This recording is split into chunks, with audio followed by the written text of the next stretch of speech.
প্রিয় ছাত্রলীগের নেতাকর্মী ভাইরা, এখানে ইফতারের সময় আসছে, হাফ মিনিটও সময় নাই। আমি শুধু একটি কথা বলতে চাই, আজকে এই দুঃসময়ে আমরা এই ছাত্রলীগের নেতাকর্মীরা একত্রিত হয়েছি। আমাদের যখন সুসময় ছিল আমরা ঐক্যবদ্ধ হতে পারিনি, আমরা কারো খোঁজ নিতে পারিনি, আমরা 17 বছরের সুফল ঘরে তুলতে পারিনি। আগামী দিনে যদি কখনো সুসময় আসে, আমরা যেন এমনি করে সুসংগঠিত থাকতে পারি। আমরা একে অপরের সাথে যেন আজকে যেমন দুঃসময় একত্রিত হয়েছি, সুসময়ে যেন একত্রিত থেকে জননেত্রী শেখ হাসিনার হাতকে শক্তিশালী করে বাংলাদেশকে একটি উন্নয়ন এবং উন্নত রাষ্ট্রে পরিণত করতে পারি। ইফতারের সময় হয়ে আসছে, সময় নাই, বক্তব্য দীর্ঘায়িত করবো না। আজকের এই দুঃসময়ের কথা শুধু আমরা সবাই মনে রাখবো, এই আশাবাদ ব্যক্ত করে জননেত্রী শেখ হাসিনার স্বদেশ প্রত্যাবর্তন যে দিবস আসছে, সেই দিবসে আমরা যেন সবাই সামিল থেকে একটা ঐতিহাসিক স্বদেশ প্রত্যাবর্তন করতে পারি, এই আশাবাদ ব্যক্ত করে আমি আমার কথা বলা শেষ করছি। জয় বাংলা, জয় বঙ্গবন্ধু, বাংলাদেশ দীর্ঘজীবী হোক। আসসালামু আলাইকুম। আজকে সেই শপথ নিয়ে, সেই ব্রত নিয়ে আজকে আমরা এই ইফতার মাহফিল থেকে বাড়ি ফিরব। এই ইফতার মাহফিল শুধু আলমদিঘি নয়, বগুড়া জেলার ছাত্রলীগের নেতা কর্মীদের আগামী আমাদের সভাপতিতে কথা বলে কথা হবে। আমরা সকলে মিলে এই এবং আজকে কথা বলার সুযোগ নেই, শুধু একটি কথাই বলি, যেখানে ওই সকলেরা থাকবে সেখানে যুদ্ধ হবে, যেখানে ওই সমস্ত মৌলবাদীরা থাকবে আমাদের স্বাধীনতা বিঘ্ন দিতে হবে, সেখানে আমাদের যুদ্ধ চলবে। খোদা হাফেজ। জয় বাংলা, জয় বঙ্গবন্ধু।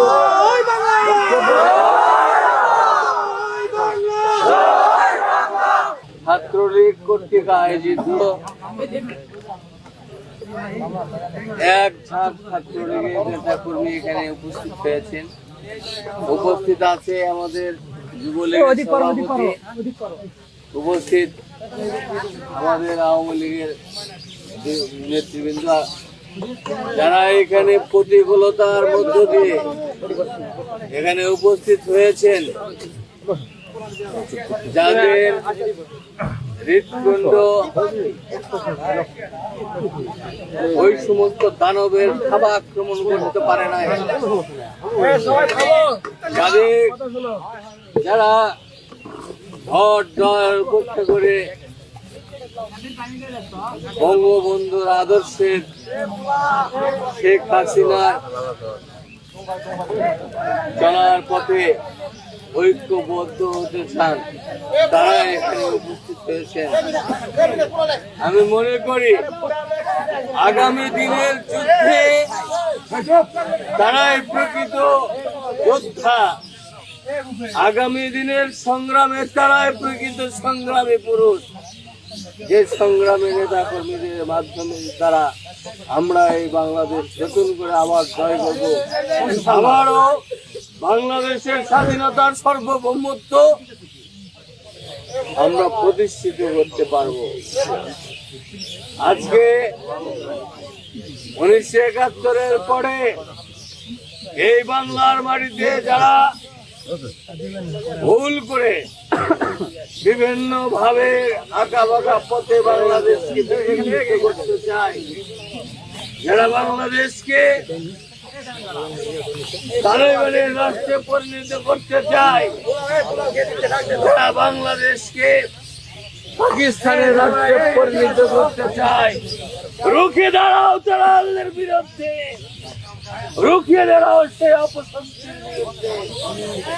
জয় বাংলা।